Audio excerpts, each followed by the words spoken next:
Just thought I'd do a little update on what I managed to read today and what's going on. Not what I managed to read today, but what I managed to read since the last time I had any kind of post. So, yesterday I was reading this thing, Primitive Mythology by Joseph Campbell.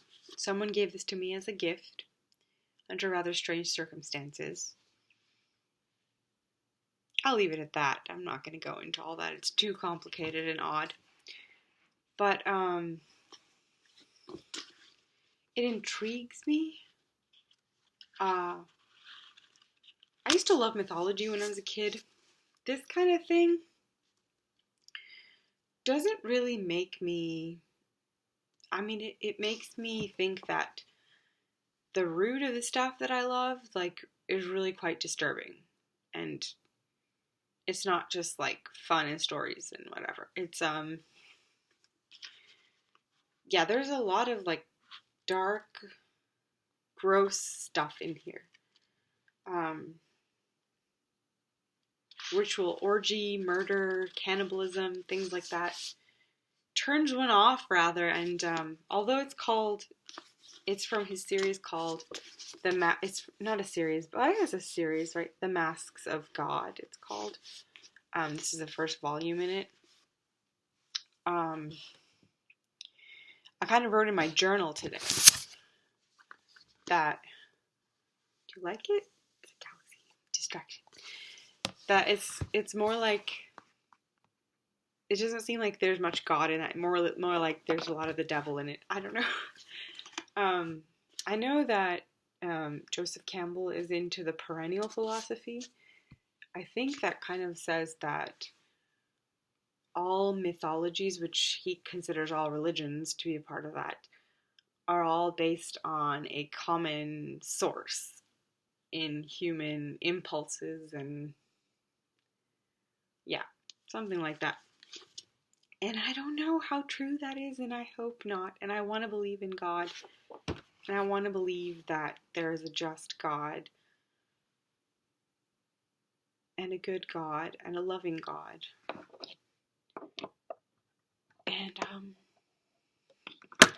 so I feel like continuing to read this is probably not super good for my spiritual health, because this story about the ritual orgy, murder, and cannibalism was just gross. And I feel like it feels like Joseph Campbell kind of exalts in this kind of thing. That's kind of attitude, it just excites him that stuff like that happens and happened. I don't know. He doesn't. Just something sinister about it. And maybe, and I don't have a very good notion about the perennial philosophy because of stuff that I've been watching from Jay Dyer's channel and stuff like that. So I don't really know what I'm doing with this. But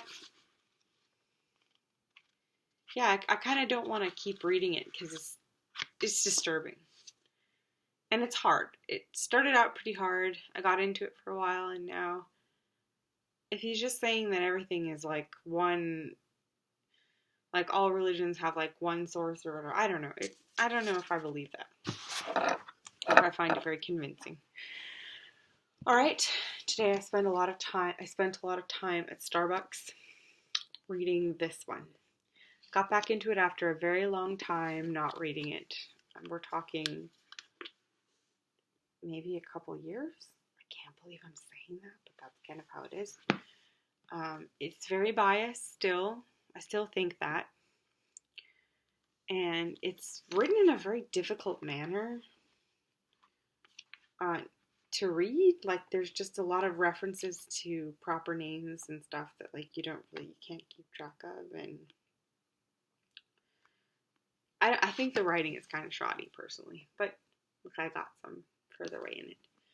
That's all I have to say, and maybe I won't even post this because there's not much of interest going on. I've been trying to write in my journal. The whole reason that I'm making this channel at all is because I've been really inspired by a booktuber called Johnny Keane, and I really like his stuff, so there's something so cozy and cool about like his channel and how he talks about how he assembles his journals and or his diaries, and how he writes in his diary and has his coffee, and like he's always buying so many books from used thrift shops and used bookstores and getting them in the mail, and he's just got so many things going on. And I comparatively do not read as much as I used to anymore. I wish I had more inspiration and energy about it. Once again, I have this baby, Shadow of the Torturer, that I should be reading, but I don't know, I just don't care for it. So, and then I started this thing too, Little Big, and same thing, I'm just like not far in it at all, and I just don't, but I'm actually here, and I don't care for it. Smells good, and it looks really good. Like it's a beautiful edition, and like look at the inside. There's every subheading of the chapter has beautiful designs, and the font is pretty, but I just don't care for it. So this is my booktube channel, such as it is. What else can I? Oh, I also decided on things that I want to collect. Oh, I might as well show you what okay, every bookstore that I go to, whenever I go somewhere, I check in this fantasy and science fiction section. I check for the Holdfast Chronicles, which is this series of feminist science fiction, post-apocalyptic dystopian feminist science fiction books, kind of like adventure stories, by Suzy, McKee, Charnas. I don't know if I'm pronouncing it correctly. I'll show you what I have. You can you see my cat sleeping on the bed? There she is. Sorry, let me go and get the books.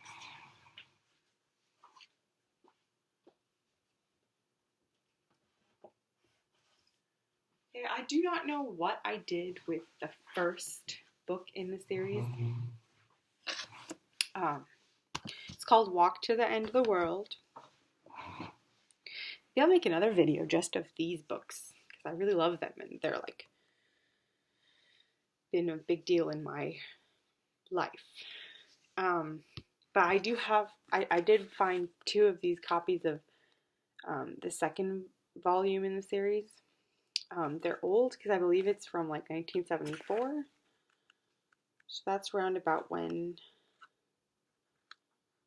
this book was written, I believe.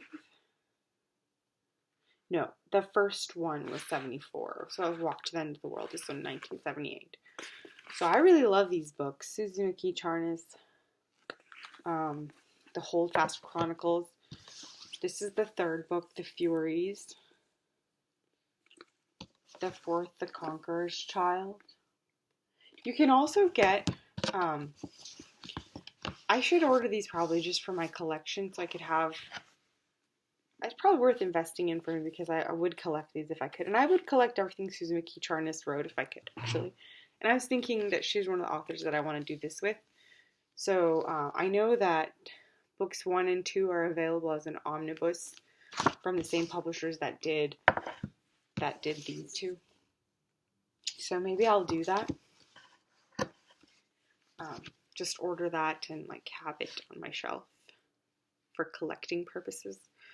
So the other authors that I wanted to collect, that I decided I wanted to collect, are Simone de Beauvoir, because I really like The Second Sex, especially in the new translation that came out probably in like, I suppose it was 2010. I'll show you that.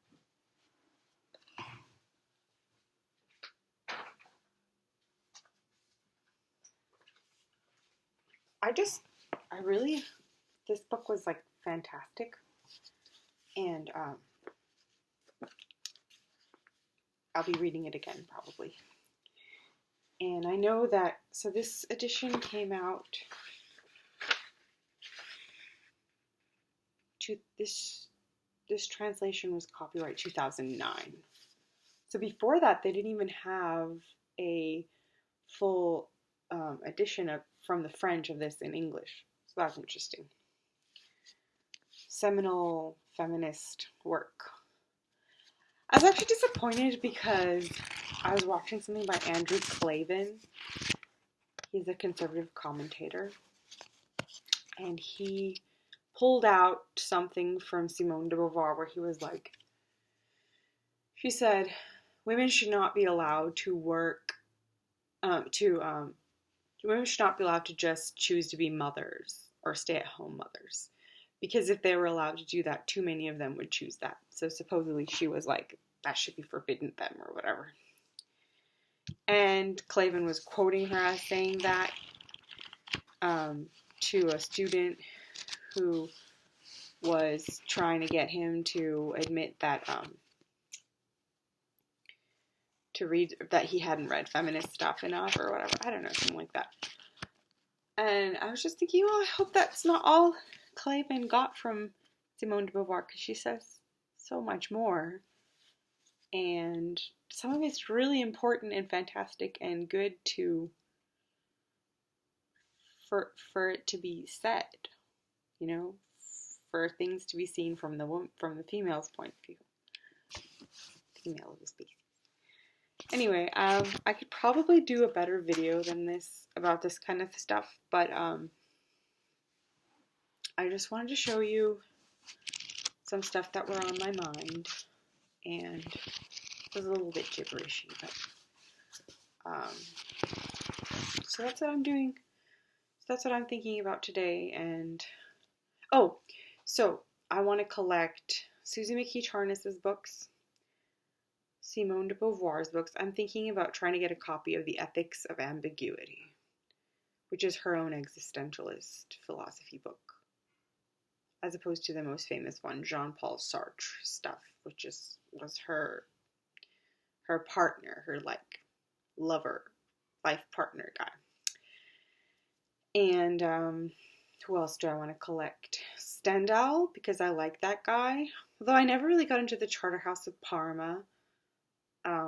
I really enjoy The Red and the Black. And maybe I'll read that again sometime. What else do I want to collect? Oh, and everything by Simone Weil that I can get. Simone, W-E-I-L. I'm not sure how you pronounce it. Weil? Or because, like, she's French, but it looks to me kind of German, but I think she would pronounce it German. So Weil, I suppose. Simone Weil. The philosopher. Who went to school at the same time as Simone de Beauvoir and, like, supposedly outperformed her in some kind of testing that they did at, like, the top school in France or whatever. I don't know. This is not a very good video, but I'm going to go ahead and take my leave now, and maybe I'll come up with a better one later.